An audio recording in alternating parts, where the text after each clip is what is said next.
Esteve outro dia aqui no escritório um casal que realmente me chamou muita atenção.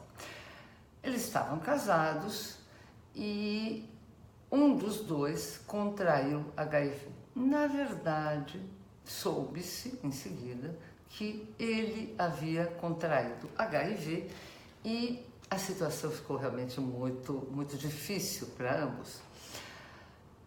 A moça veio querendo se separar, ele teve que entender que havia necessidade da separação. Acontece que ela também estava solicitando uma indenização em relação àquilo que aconteceu com ela.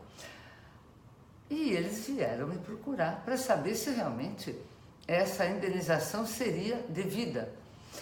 Bem, são duas coisas completamente diferentes. Uma coisa é o divórcio, a separação, que é uma vontade dos dois, evidentemente motivada por uma coisa muito séria, eu diria que um drama.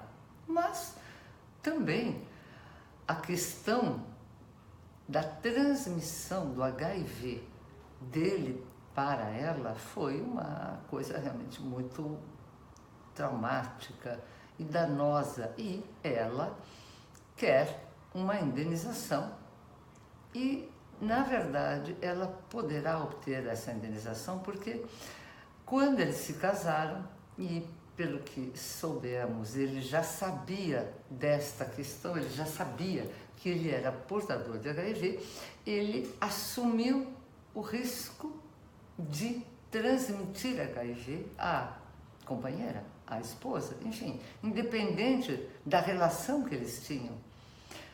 Por conta disso, os tribunais têm entendido que quando você sabe de uma situação e ela é danosa a terceiros, no caso a esposa ou a companheira, isto é motivo de, sim, indenização.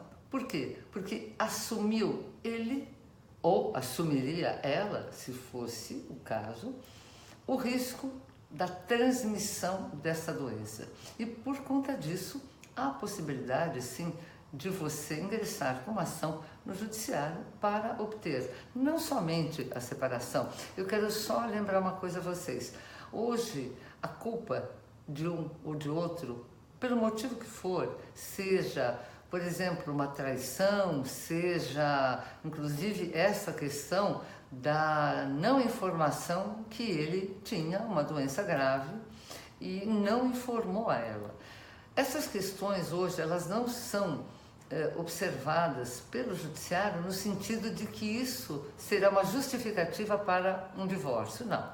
Hoje não há a necessidade de você ter uma justificativa, portanto, a culpa de um ou de outro para obter aquilo que você deseja, que seria, no caso, o divórcio.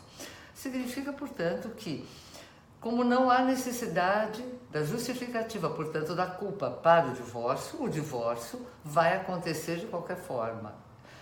Pode acontecer, sim, eles deverão fazer a partilha de bens, um ou outro poderá pedir pensão alimentícia, mas a questão de fundo, a questão grave é realmente esta necessidade, no caso desta moça, da indenização por conta de um assunto que ela desconhecia. E eu repito, ele assumiu o risco de transmitir, não informou. Essa questão, portanto, é vista pelos tribunais como verdadeiramente como uma confissão daquilo que ele acabou não informando e, portanto, passível de ter uma indenização ou alguma coisa nesse sentido.